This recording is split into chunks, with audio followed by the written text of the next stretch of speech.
نحمده ونصلي على رسوله الكريم اما بعد فاعوذ بالله من الشیطان الرجیم انما المؤمنون اخوہ۔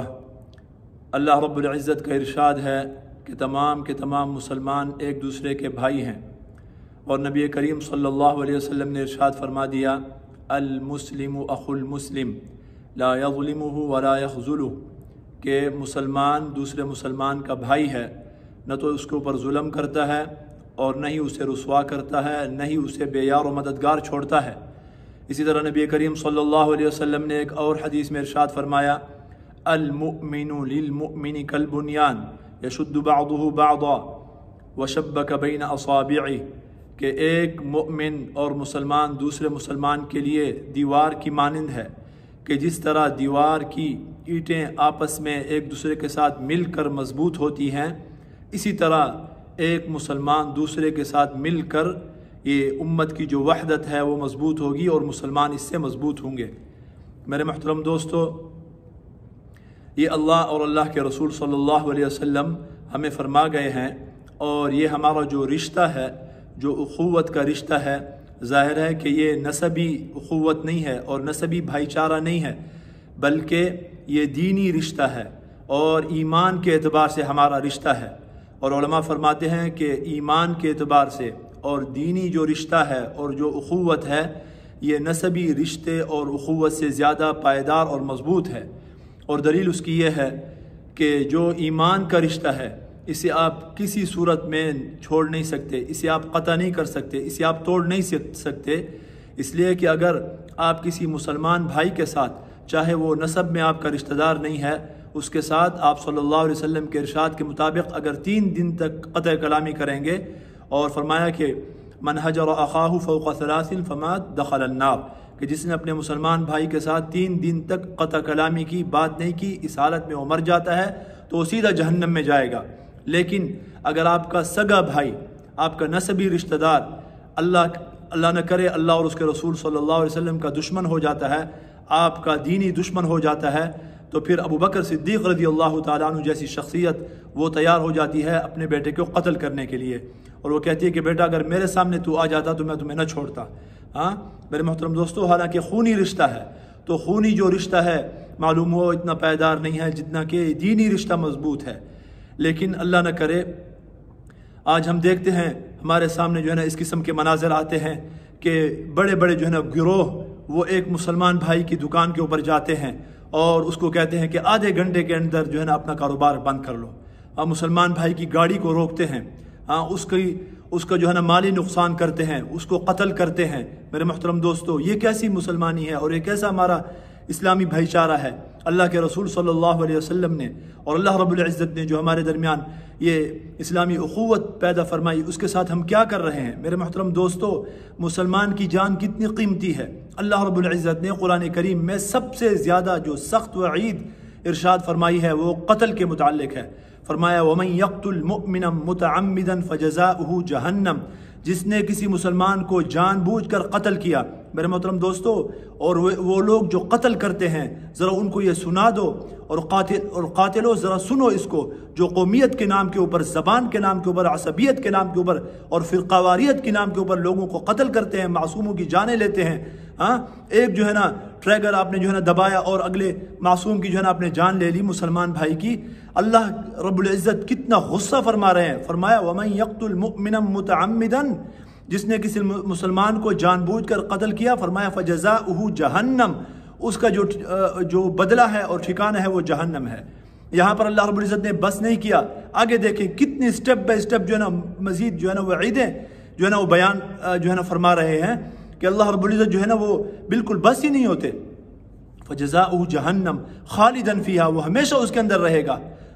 وَغَضِبَ اللَّهُ عَلَيْهِ، اور اللہ کا اس کے اوپر غصہ ہوگا۔ میرے محترم دوستو، اللہ کا غصہ کیسا ہوگا؟ کوئی برداشت کر سکتا ہے؟ وَغَضِبَ اللَّهُ عَلَيْهِ وَلَعَنَهُ، اور اللہ رب العزت اس کے اوپر جو ہے نا لعنت فرمائیں گے، اس کے اوپر اللہ کی لعنت ہے۔ اللہ کی لعنت ہونے کا مطلب یہ ہے کہ اللہ کی رحمت سے وہ دور ہے، اس کے اوپر رحم بھی نہیں فرمائیں گے۔ اگر وہ بھیک مانگے گا رحم کی اور جو ہے نا معافی کی بھیک مانگے گا تو اللہ رب العزت اس کے اوپر جو ہے نا وہ رحم بھی نہیں فرمائیں گے۔ یہ مطلب ہے لعنت کا۔ وَلَعَنَهُ وَأَعَدَّ لَهُ عَذَابًا عَظِيمًا، او علیما کہ اللہ رب العزت نے اس کے لیے دردناک یا بڑا عذاب جو ہے نا وہ تیار کر رکھا ہے، اور اس کے بارے میں بتایا نہیں کہ وہ کتنا بڑا عذاب ہے۔ میرے محترم دوستو، یہ قتل کا بدلہ ہے۔ آج جو لوگ قومیت کے نام کے اوپر اس ملک کو توڑنے کی کوشش کرتے ہیں اور مسلمانوں کو جو ہے نا گروہوں میں جو ہے نا وہ تقسیم کر کے آپس میں لڑانے کی کوشش کرتے ہیں، وہ ذرا ان آیتوں کے اوپر غور کریں۔ اور آپ صلی اللہ علیہ وسلم کا ارشاد ہے، حضرت جبیر بن مطعم رضی اللہ تعالیٰ عنہ کی حدیث ہے، فرمایا من دعا لیس منا من دعا الی عصبیہ، جس نے عصبیت کی طرف اور تعصب کی طرف، قومی تعصب کی طرف، نسلی تعصب کی طرف، لسانی تعصب کی طرف کی بنیاد کے اوپر جو ہے نا کوئی کسی کو پکارا تو وہ ہم میں سے نہیں ہے، وہ مسلمان نہیں ہے، مسلمانوں کی جماعت سے جو ہے نا وہ نکل چکا ہے۔ ومن قاتل على عصبیہ وليس منا من قاتل على عصبیہ، اور آگے فرمایا ولیس منا من مات على عصبیہ، کہ جو عصبیت کے اوپر قتل کرنے والا ہے وہ بھی ہم میں سے نہیں ہے، اور جو اس کے اوپر قتل ہو گیا، مر گیا خود لڑتے لڑتے، تو وہ بھی ہم میں سے نہیں ہے، امت مسلمہ کا فرد نہیں ہے۔ میرے محترم دوستو، آج ملک کے اندر آگ لگی ہوئی ہے، اور یہ ظالم لوگ قومیت کی بنیاد کے اوپر جو ہے نا سیاست کرنے والے، مسلمانوں کو جو ہے نا آپس میں تقسیم کرنے والے، یہ اس ملک کے غمخوار نہیں ہے، یہ مسلمانوں کے غمخوار نہیں ہے، مسلمانوں کے دشمن ہیں۔ ان کے پاس جو ہے نا کوئی ہمارے ملک کے غریبوں کے لیے کوئی فلاحی کام نہیں ہے، کوئی فلاحی پروگرام نہیں ہے کہ جسے پیش کریں اور غریب اور اس امت کی عوام جو ہے نا اس کے جو ہے نا اس ملک کی عوام اس کے پیچھے ہو جائے۔ صرف نسلی بنیادوں کے اوپر اور قومیت کی بنیاد کے اوپر لوگوں کو تقسیم کر کے اپنے ووٹ لینے کی کوشش کرتے ہیں، اپنی سیاست کو چمکانے کی کوشش کرتے ہیں۔ میرے محترم دوستو، یہ حل نہیں ہے، اس لیے کہ اگر ہم کہتے ہیں کہ آج یہاں پشتون کے ساتھ زیادتی ہو رہی ہے، سندھی کے ساتھ یا پنجابی کے ساتھ یا بلوچ کے ساتھ، چلو ٹھیک ہے، ہم مان لیتے ہیں کسی کے ساتھ زیادتی ہو رہی ہے، سندھی کے ساتھ زیادتی ہو رہی ہے، اور ٹھیک ہے سندھی جو ہے نا ہم کہتے ہیں کہ سارے حقوق جو ہے نا آپ کو دے دیتے ہیں، سندھی کو سارے حقوق دے دیے، بلوچ اس کو پٹھان کو سارے حقوق دے دیے، لیکن اسی پٹھان اور اسی سندھی کے آگے جو ہے نا یہ سب جو ہے نا ان کو سب کچھ مل گیا، اس کے بعد دیکھیں ان کے آپس میں کتنے قبائل ہیں، ہمارے پٹھانوں کے اندر جو ہے نا کتنے قبائل ہیں، اور پھر ان قبیلوں کے اندر جو ہے نا کتنی شاخیں ہیں، پھر ان شاخوں کے اندر جو ہے نا کتنے جو ہے نا وہ خاندان ہیں، ایک گھر کے جو افراد ہوتے ہیں، پھر وہاں پر جو ہے نا کتنی نا اتفاقیاں آتی ہیں۔ لہذا اگر ہم قومیت کی بنیاد کے اوپر یا لسانیت کے اوپر جو ہے نا بنیاد کے اوپر اگر ہم حقوق چاہیں گے اور اس کی بنیاد کے اوپر اگر لڑیں گے تو کہیں بھی بریک نہیں لگے گی، پھر آخری فرد تک اور آخری گھر تک جو ہے نا لڑائی ہوگی۔ میرے محترم دوستو، آج جو یہ آگ لگی ہوئی ہے، ہم اور آپ کا کام یہ ہے، اللہ رب العزت نے ارشاد فرمایا انما المؤمنون اخوة فاصلحوا بین اخویکم، اس آیت کو جو دوسرا جز ہے اس کے اوپر ہم عمل کریں۔ جو انفرادی طور پر عمل کر سکتا ہے، دو مسلمان اگر آپس میں لڑ رہے ہیں تو ان کو جو ہے نا آپس ملائے، اگر جماعتیں لڑ رہی ہیں اور پوری قومیں لڑ رہی ہیں تو جو بڑے لیڈران ہیں، جو سیاسی لیڈران ہیں، یا جو بڑی دوسری جو قومیں ہیں جو امن میں پڑی ہوئی ہیں، ان کے بڑوں کو، ان کے سرداروں کو جو ہے نا آگے آنا چاہیے اور مسلمانوں کو آپس میں جو ہے نا بٹھانا چاہیے اور ان کو بولنا چاہیے کہ بھائی ایک جو ہے نا نبی کے امتی ہیں اور ایک ملک کے اندر جو ہے نا رہنے والے شہری ہیں۔ ہندوستان سے ہم نے آزادی جو حاصل کی اس لیے تو حاصل نہیں کی تھی کہ آپس میں آ کر جو ہے نا یہاں پر لڑیں گے، یہ ایک ملک ہے، اس کے 5 صوبے ہیں، 5 اکائی ہیں، وہ بھی انتظامی بنیاد کے اوپر ہیں۔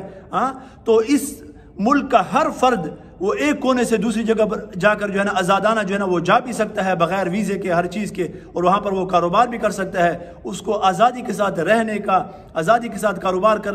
کرنے کا سب کچھ جو ہے نا وہ حق حاصل ہے۔ کسی کو یہ حق حاصل نہیں ہے کہ وہ بولے کہ آپ ہمارے صوبے میں جو ہے نا وہ نہیں کر سکتے، نہ پٹھان کو یہ حق حاصل ہے، نہ سندھی کو، نہ پنجابی کو، نہ کس کو۔ اللہ رب العزت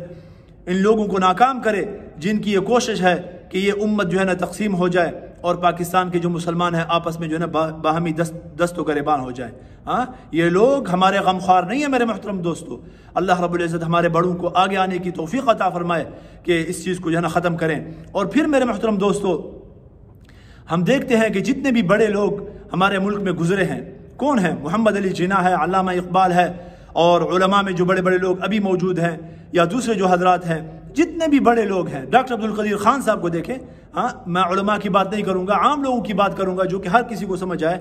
تو یہ جو لوگ ہیں ان کی قومیتیں کس کو معلوم ہیں؟ کس کو معلوم ہے؟ کسی نے بھی قومیت کا نام جو ہے نا قومیت کا سہارا نہیں لیا۔ ان کی پہچان تو بحیثیت پاکستانی کے ہے، بحیثیت مسلمان کے ہے میرے محترم دوستو۔ تو ہم بھی اپنی پہچان پہلے بحیثیت مسلمان کے بنائیں اور اس کے بعد بحیثیت پاکستانی کے۔ اللہ رب العزت ہمارے حال کے اوپر رحم فرمائے۔ وہ اقبال کہتا ہے ہاں